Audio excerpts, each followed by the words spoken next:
So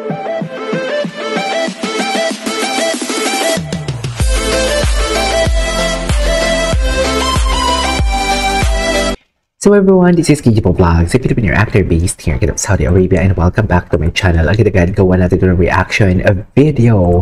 Itong, what you call this, itong mga barda. So brace yourselves because nasa TikTok tayo, okay?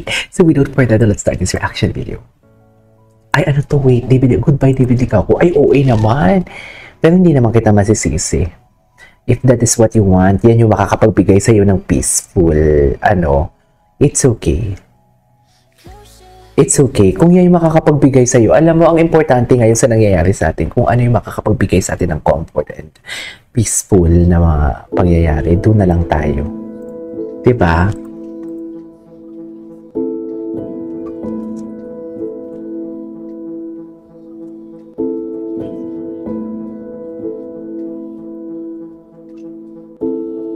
Marami na talaga nagpaalam. Kakalungkot naman kayo. Dapat magsasama-sama nga tayo ngayon eh. Diba?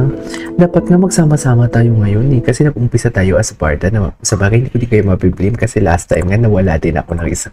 Bigla na lang ako nawala, diba? Kaya hindi ko din kayo mabiblame. But it's okay. Pero okay.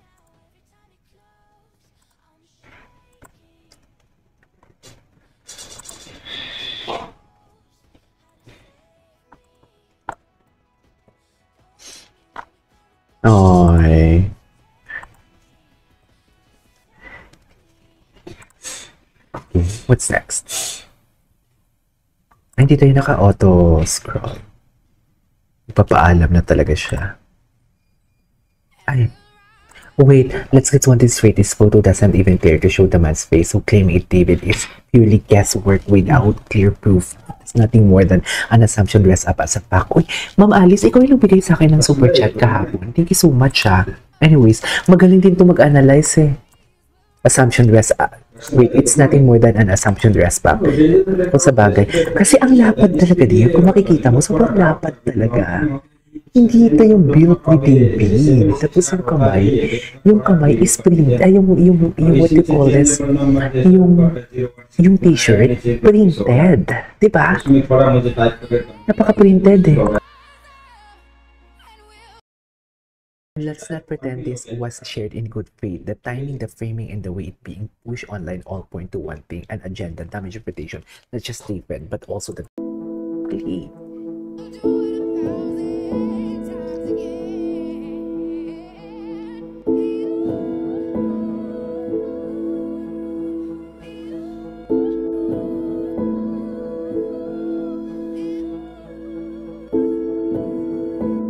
Okay.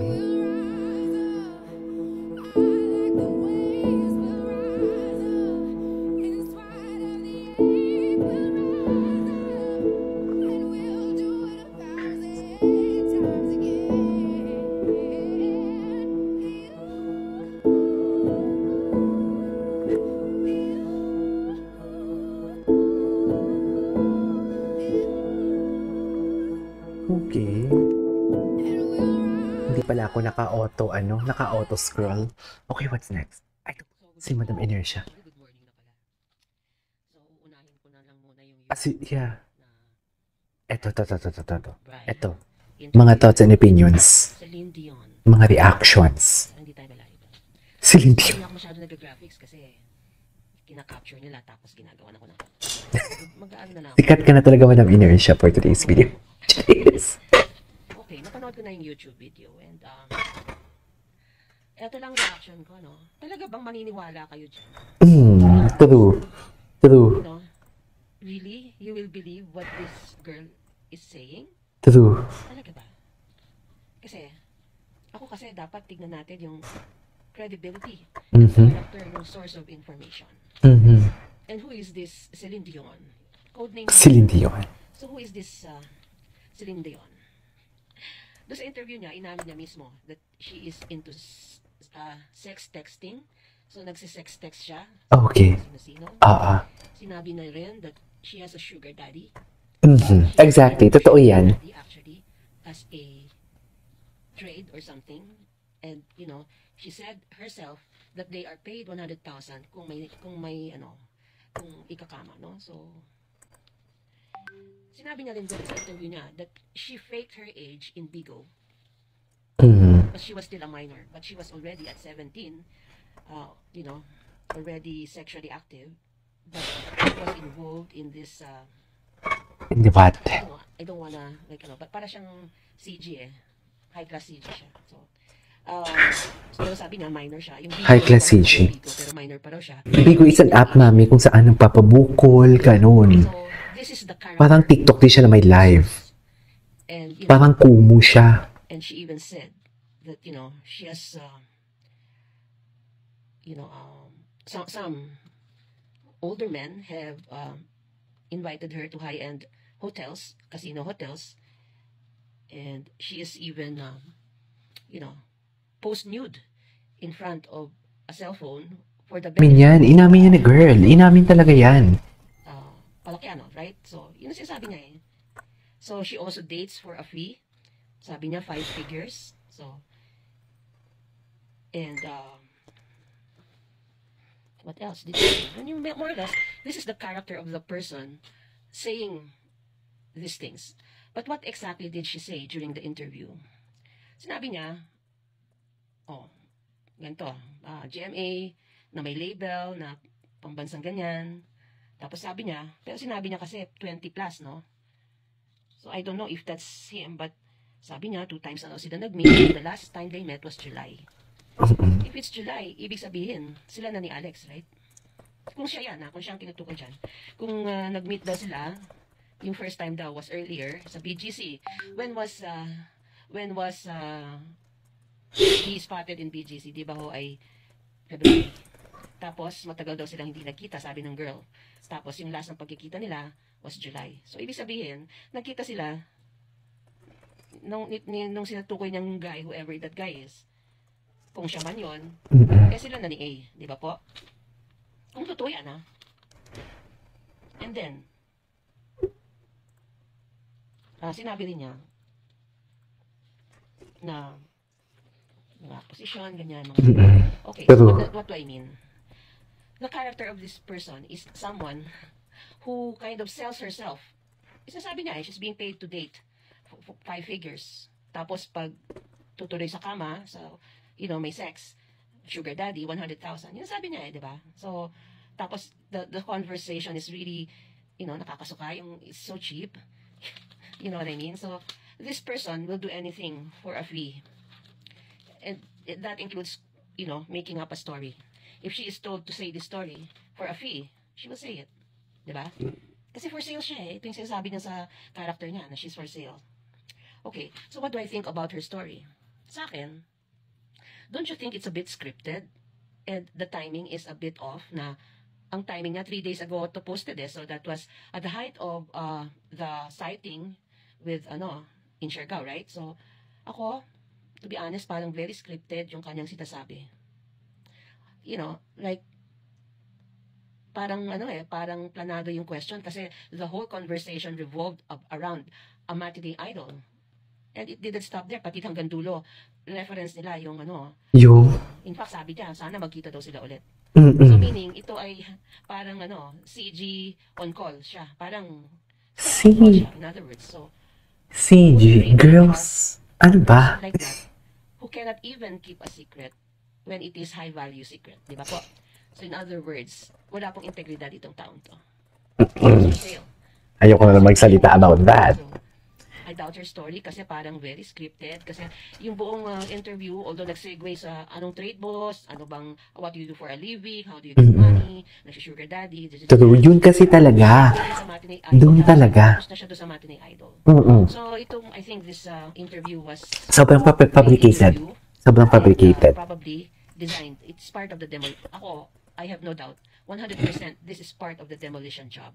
Kasi the timing, plus the content, the claims, and the character and credibility of the source is very questionable. So, ako, do you think, in fact, biniro siya nung host, sabi, bukas, sikat ka na. Sabi, True.